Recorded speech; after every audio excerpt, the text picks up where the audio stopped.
Hello, world. We have a great show for you today, and I'm specifically happy about this because joining me today in making his Hello World debut is, and he wanted me to say this, my brother from another mother. And you're my Roaring sister Freddie. from another mister. No, really excited to be here. This is my first time on Hello World. I brought my streaming plants in straight from South Africa, from Johannesburg. And yeah, let's get onto it. Let's see what we got. We got a really great show today. I was blown away. I know, and I want to also point out that you wear two hats in advocacy, don't you? You're both an accessibility advocate and a Java advocate. Yeah, I know. Did you know that Microsoft runs almost 500,000 Java workloads internally just to handle their jobs that they need to do? That's excluding all of the customer workloads. So Java is really big at Microsoft. You know what? They need someone like me, 4'1", to handle this and to really get the job done. So that's exactly how tall you have to be to get the job done. That's good to know. And in fact, now that you brought it up, I'm definitely hoping people go check out. You have a great learning path, so I'm hoping they go check that out. And, speaking of learning paths, because we're all about learning here, you know what I'm excited about this week? I'm going to tell you. I'm excited about, do you know we have an M365 advocacy team? They just released a really super cool learning path. This is from Ikebas, and it's going to cover Microsoft Graph Toolkit. Have you ever heard of this? I have, hey. Graph is really nifty because it reminds me a little bit of like Minority Report, where you move everything over and it just magically appears. It's really cool. Yeah, we got to do something with it. So you and me are going to do this module together, right? Yeah, no. We've got a huge day coming up, a show here. It's Thursday, so we've got our regular guests coming there. Scott Hanselman is filing a new project. Laurent has a new Humans of Microsoft that he's going to tell us about. Isaac's going to tell us about Azure communication services. And then we wrap up more with certifications with Thomas. That's a lot, hey? And so let's actually get started. Yes, let's get started with our first segment. And while we're lining that up, don't forget, do chat with us. The chat is right there to your left on the screen. And we'd love to hear from you. And let's get started with our first segment. We have Scott Hanselman with a special guest on File New Project.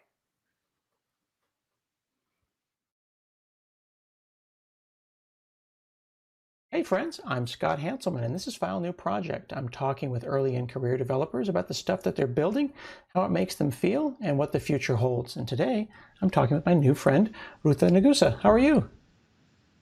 I'm good. How are you? Very well, and I'm excited to talk to you. I understand that you're about 2.5 years out of university right now, right? I am. And you've already worked on a number of cool things, but you've recently changed teams, and now you're starting to contribute to documentation. And I see that your GitHub graph is starting to light up, which is exciting. Yes, it's really exciting. I'm working on Microsoft Q&A, and I'm working on amplifying Microsoft Q&A for identity and Microsoft Graph. And also learning GitHub for the first time as a early developer. I'm also contributing to Microsoft documentation. What's really exciting is that I get to contribute to Microsoft Identity and Microsoft Graph documentation, and my face will always be there because I've contributed to it. Previously, I used to search for answers, but now I get to actually contribute to it, and it's really exciting and very empowering that I get to contribute not only for Microsoft documentation, but I also get to answer questions on Microsoft Q&A, which is a platform that Microsoft owns. That's pretty cool because before, like you said, you were searching for help, and now you literally are the help. People are looking to you for answers, which has got to be a really cool feeling.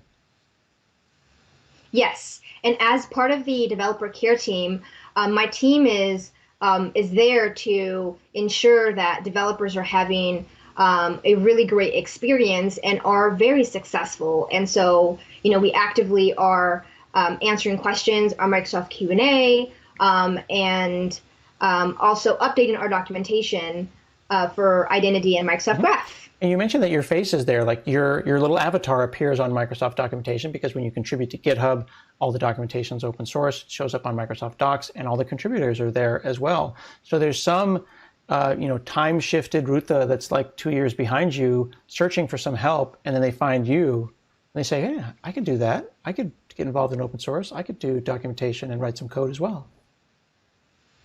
Yeah, so if any, early in career folks come in to Microsoft or are already at Microsoft, they're able to open up this documentation and see my face on it because I've contributed to those documentations. Yeah, that's really cool. And I understand that you're also getting to learn more about Git and learn more about GitHub. And I think it's important also to note that, you don't have to have a big, giant, fully green GitHub graph to be like a good developer. Some of the things you'll work on will be internal and be private, and that's okay too. Yeah, it's totally fine. I learned about identity and Microsoft Graph through the documentation, and whatever is on Microsoft documentation and GitHub. And we're building this Q&A site, and you're answering questions so that people can feel welcome, feel that they can find the answers that they want, because it's a really lonely feeling when you search for documentation and you find either bad docs or old docs, and your team's goal is to solve those things for the products that you're documenting. Yes, so Microsoft owns Microsoft Q&A, and so we are here to help the developer experience be very successful. When you were starting out, I'm curious, when you just searched for stuff, where did you find yourself? Like on other websites or random blogs and random forums when you were looking for answers?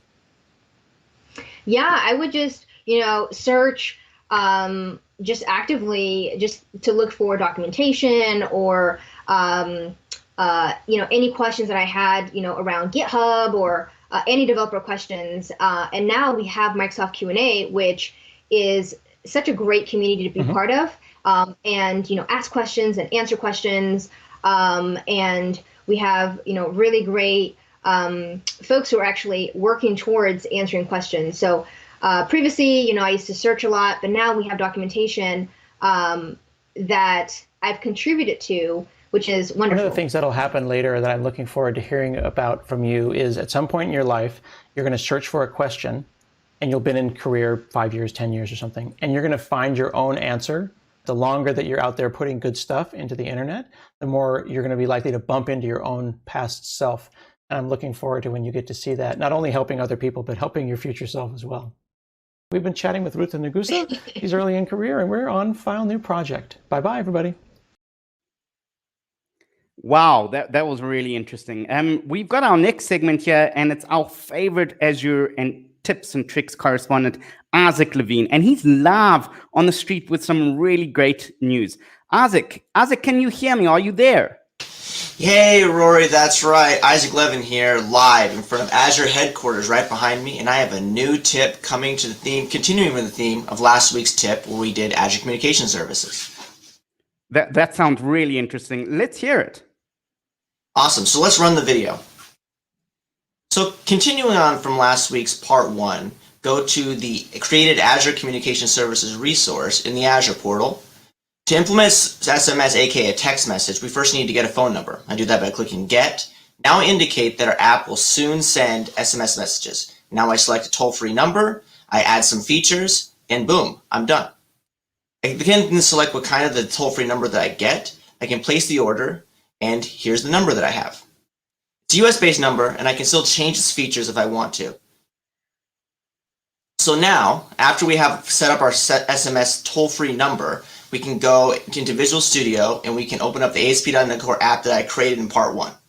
I've already implemented the SMS features, and I'll walk you through what I did. First, I've added a NuGet package. You can see it right here. And this one, the Azure Communication SMS. And now I create a new service, the SMS message. This one, in its constructor, it gets the connection string of the Azure Communication Services and the phone number that we've just created. Then it creates an SMS client and uses that here to send an SMS message with the text "Hello World" via SMS. Now in the Startup CS class, I inject the SMS service into the chat service class and give it a phone number and connection string. These secrets are all stored in app settings JSON file here. So Now that we have a chat service where we use the SMS service, here in the constructor, I now get the SMS service injected. And down here in get message method, I use it with the last message and contains a valid phone number to send an SMS message to that number. And that's it. So now I run the service is up and running, and it shows you all of the different things. So I put in my phone number here, and then I put my phone on the other, my text message on the other side. You can see I get that number. So I think the thing is creating an application that uses Azure Communication Service is easy and straightforward. You can use the SDKs to talk to the communication services and use chat, SMS, and voice to communicate. You go and check it out. Back to you. I love how this actually uses the same tools and technology that powers Microsoft Teams as the backbone for the communication. And you can easily get started and incorporate it into your existing app. Now, in South Africa, we don't call it text messages, we call it SMS. But I know exactly what he's talking about. It's still really big. Yeah, and I think one of the great things that I love about Azure Communication Services is just how easy it is, right? So, like I said, it uses all of the Azure SDKs that are already in existence for, this example is for .NET, but obviously there's JavaScript, Python, and all sorts of different other languages that have the Azure SDK hooks up to them. And another thing that I want to call out is we should tune in next week, because next week I got another hot tip. But all the tips that I've been showing you, as well as over 300 other tips, are all available on aka.ms/Azure Tips and Tricks. So we should definitely go check that out. Woohoo! And I will also put a shout out because I think Azure Communication Services was one of the first ones that I saw that had an Android SDK. So yay! And that means Java. Yeah, yeah. Like all the Azure SDKs, like I said, they're adding more and more programming languages and more platforms to them. So I think it's super exciting. And like as you said earlier, it's just SMS and chat. But at the end of the day, let's just think about how exciting that we can add these things to our applications without having to do any real work other than just writing the code for it. Yeah, I love it. I think messaging is such a great way for you to not just communicate data, but like maybe even have triggers for other things you want to do in your app. So this is awesome. Add it to Logic apps, put it on your event stream. You get a critical error or anything, you just send it out. Yeah. Hey. Yeah, so we've talked about Azure Communication Services a lot, and especially at our events. We talked about it at Ignite a couple of weeks ago. So using the Internet Time Machine, it was March 21st and 22nd, I believe. No. Wow. I don't remember the exact day of that. But anyway, that's on me for not knowing. So we did some Azure Communication Services stuff at Ignite, and it was a great thing. Everybody loved it. Wow. So thanks again, Isaac. And this is super exciting. But hey, Rory, I hear Humans of Microsoft is next. Yeah, we've got this is the first time I'm actually seeing this series, and I absolutely love it. Today, Laurent is going to talk to someone all the way from Sweden. Hello, Laurent. Tell us. Welcome to Humans of Microsoft. This is a segment where we talk to people just like you and me, but they have one thing in common. They all happen to work for Microsoft. And today I'm joined by Tibi Kovaci, who is a product marketing manager out of Sweden. So Tibi, how are you today? I'm fine. Thank you, Laurent, and thank you for having me. Absolutely. It's such a pleasure. So you know the principle, right? We have questions that I'm going to ask you. And the first question is, what would you say was a pivotal moment, a critical moment in your career? So I think one of the pivotal moments in my career was back in, I would say, 2009. So that was 12 years ago and 1 or 2 days, actually, when I was at a conference, the MCT Summit, Microsoft Certified Trainer Summit. I submitted as a speaker, but I wasn't selected. So I went there only as a participant. But while there, one of the speakers dropped out, and the organizers were actually starting to look for extra speakers. So one of the guys just came into the lobby and shouted my name. And I'm like, I don't know the guy. What does he want? Said, oh, by the way, we have an extra spot. Would you like to come and talk tomorrow and do have a presentation? Said, why not?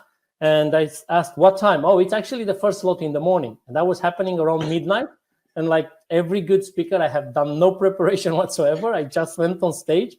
And at the end, I was the worst, voted the worst speaker of that conference, but actually not because I did not deliver, because half of the audience was expecting a different session. So I don't manage expectations. Yeah, I see what you're saying. And if you could go back in time, what would you tell yourself to help you getting started? One of the things that in a way I regret, but that and was not, not because it was my fault, was that I didn't learn functional programming early on. And that was one of the things that I would say to myself: start with functional programming, because it's very close to the mathematical, reasoning, and it's better to write programs thinking in mathematical terms than actually going the object-oriented way. Of course, I would have gone, later on the object orientation and procedural programming and all other things. But starting with functional programming, I think, would have made a difference in my career. That's really interesting. Yeah, I went the object-oriented programming way myself, but I do more and more function-oriented programming inside my OOP programs, which is an interesting, different way. Let's get not too technical. I have a very simple question. Maybe we should even have started with that. Why did you decide to join Microsoft? That was about 3 years ago when I got to go to build and actually take my daughters with me. I was still a Microsoft regional director, so external, not working for Microsoft. And because I went there with my daughters, Charlotte Arconi, which I think is your skip manager, she decided to actually to invite them into the keynote and mention them that they were the youngest participants ever. Not only that, Satya Nadella heard about them being in the audience, and then he wanted to meet with them. And then once they met, I've seen that everyone in the senior leadership team is actually very empathic, and they were really, people down to earth. And I really felt like this is the kind of company I would really like to work for. And there were things I was just waiting for the right opportunity, which showed up a little bit later. Oh, that's fantastic. And in fact, you work as a product marketing manager. So what did you make, to want to apply for this position? Why particularly this position? So the reason I chose that was because that meant I had to work with developers. I'm a developer in my background is as a developer, but I always work with a lot of other developers, and my role is now to actually make developer excited about Azure, which is exactly what I've done before as a community contributor. Now I'm doing it as a paid job, which is not bad. It's not bad at all, indeed. Yeah. And the last question, quickly, what is one more thing that you would tell our viewers to inspire them? I would say to follow their passions. That's the secret sauce. That's the secret, right? Do what you love, and hopefully you can even get paid for it. This is a great advice. Exactly. All right. Thank you. Thank you so much, TB, for being with us. This is awesome. And thank you to all our viewers for watching. So we'll see you next time on another Humans of Microsoft. Thank you for having me. Gosh, I love that. I was smiling ear to ear the entire time, though. I really took 3 things from that segment. One is that I love the fact that he got to speak at the conference. And it reminds me of that quote from Louis Pasteur saying that chance favors the prepared mind. Be prepared and take that opportunity when it comes around. 2, functional programming opens the mind. So true. And it's, you need to understand immutable states and when state changes and how it affects your program. It really matures a programmer. Please go out there, take up F#. It's a great Microsoft language that helps you understand immutable state. And finally, number 3, do what you love. And I love what he said, the secret sauce. And because at the end of the day, no day will feel like a work and a job if you really do what you love. 100%. And I think this entire Humans of Microsoft series for me is amazing because we're hearing authentic stories. I love that he shared about the failure. Remember initially when he was saying, I didn't actually get in and then I just did this. We need to hear more of these stories because that's what real life is like. And this was an amazing segment. Yeah, it's very inspirational. Cool. But now, hey, since we're talking Humans of Microsoft, we should bring in one of our fan favorites. We have Thomas Maurer next, and I'm going to call this from now on. I'm going to get this to trend, Thomas. We're going to make this Thomas Thursdays. Thomas is here to talk about one of our favorite things, which is certifications. I think certifications are so important. And if I'm not mistaken, you're continuing up from last week by talking about role-based certifications this time. Exactly. Hi, Nintya. I'm still impressed by the number Rory shared with all the Java we are actually running inside Microsoft. So today we're going to talk about certification in a way that, like, what is kind of like different from like what we did in the past, right? Because there was this big change, and you already mentioned to like role-based certifications, and I want a little bit explain why we did that and what that actually means, right? So, as you probably remember, like many of you watching, in the past, we actually looked at like you were basically like, let's say you were a Windows Server admin or a Windows developer on one hand, and you had different products which you used from our side, and then you get certified for that specific product. You had an exam or multiple exam to get then a title, so you'd be like Windows Server certified, right? And that was great, especially because in IT, we like back in the days, or we sometimes still have that, we have these silos where we have our Windows Server admins, we have our developers, and also those days are split. And then we have a networking team, we have a storage team, and all that. Now, as you know from cloud computing, right, this is quite a different story, because you can't really have these silos anymore. And you can't just focus on one specific technology without knowing about all the other great things which are happening. And I'm not saying that you need to know everything into the like depth, but you should have like a great foundational knowledge about all the different Azure services, and then go that like deep in one of the technologies or even multiple technologies, and we kind of like call that the T-shaped learner. So to make that easier, we have now these role-based certifications for different roles. So we have one for the Azure administrator, we have one for the Azure developer, we have one for solution architects, data scientists, data engineering, and you name it, right? So we have a lot of different role-based certifications. And so depending on the role you're focusing on or want to focus on or you're working in, we have a certification for you. So if I'm not mistaken, and I remember looking at this, one of the things that I really liked about role-based certifications is you're not always starting from scratch, right? You can kind of like, there are intersection points between various paths. So if you've kind of done fundamentals, you can take a different path if you're taking a specialization in a particular role, etc. So you actually are you're not starting from scratch, you're building on paths you've done before. Is that right? Yes, absolutely. You brought up a very great point. This is not just like everything is separated, right? So for Azure, for example, we have these like Azure fundamental exam or certification. And it really is about like understanding all the fundamentals for Azure, but also cloud computing in general. And this is a great starting point. I basically recommend it to everyone who wants to work in some sort of Azure to actually first go with that certification and that exam, and then build on top of that, right? And then, as you said, you can have different, like choose different paths depending on what you want to work on. And that is absolutely great. And you also mentioned something else, which is very good, by the way.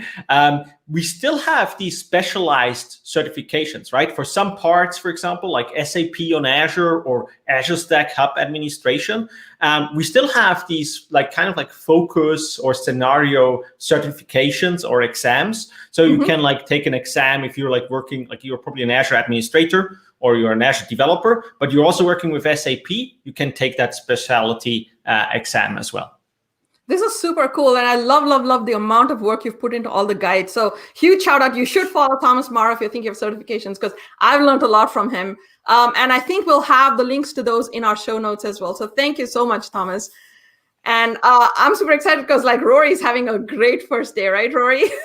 Wow, no, this was actually beyond my expectations. You know, as an engineer, we really have two things that we call on when times get tough. We have duct tape and we have Q40, that lubricating oil. And now before this, when I ran through the script and everything, I thought I'm gonna have to spray everything with lubricating oil to make sure it runs.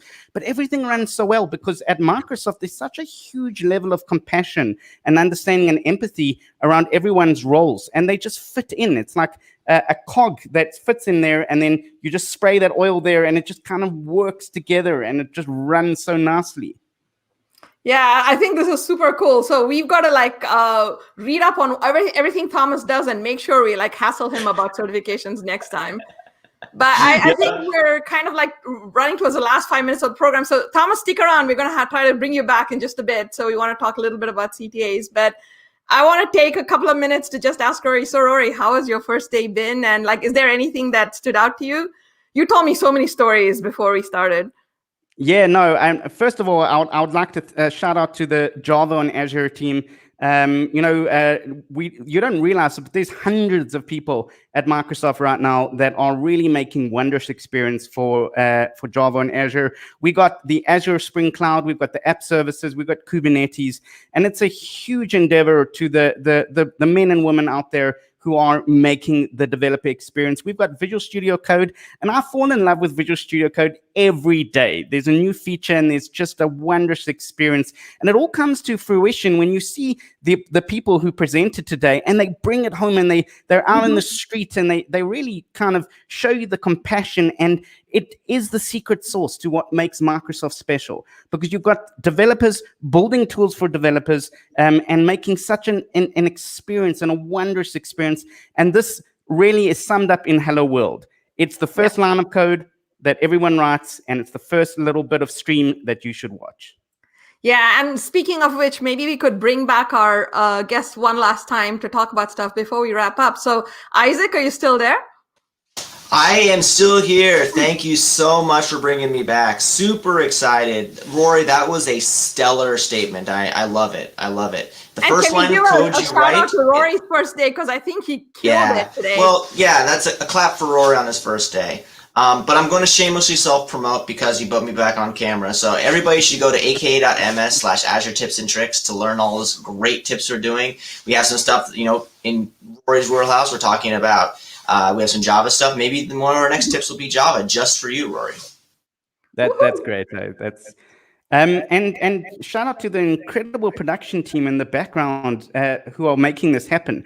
Wow. I thought it was like going to be you and me, Nitya, and we were just going to like do this together on like Microsoft Teams. We're going to just churn it up there. But there are so many well-oiled, people behind the scenes that are making this happen. And thank you so much for making such a wondrous experience on Hello World.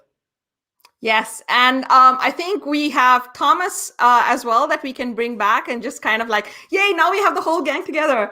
Thomas, final thoughts for the day about all the stuff that you saw and anything that stood out to you. Yes. So first of all, great job, Rory. Nitya, you're already like experienced presenter for years, legendary on the Hello World. I like the idea with Thomas' first day. So we keep that idea up. I'm completely supporting that. For next week, we're going to talk about how you actually pick the right certification path for you. And so you learned about different role-based certifications. So next week, we're actually going to pick one of these or multiples of these and see what's happening. So if you want to learn more on that, Microsoft.com/learn.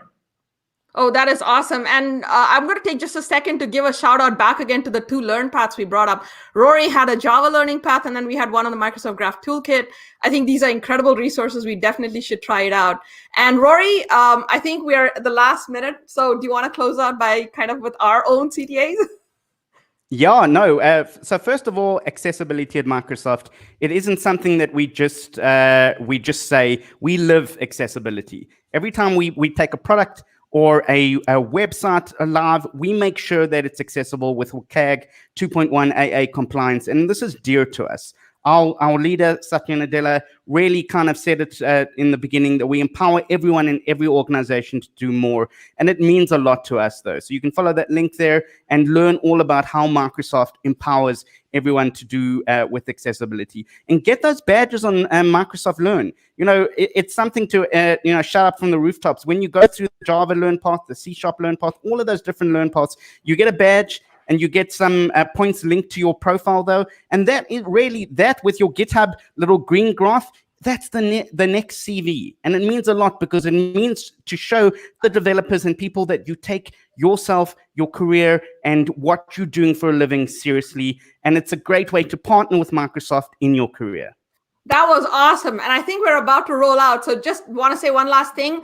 All notes on show notes, akm.ms/show notes. And don't forget to stick around. Next up is Jay Gordon with Azure Fun Bites. He's one of our favorite advocates, and you should stick around and listen to what he has to say. And I think with that, we're about to roll out. So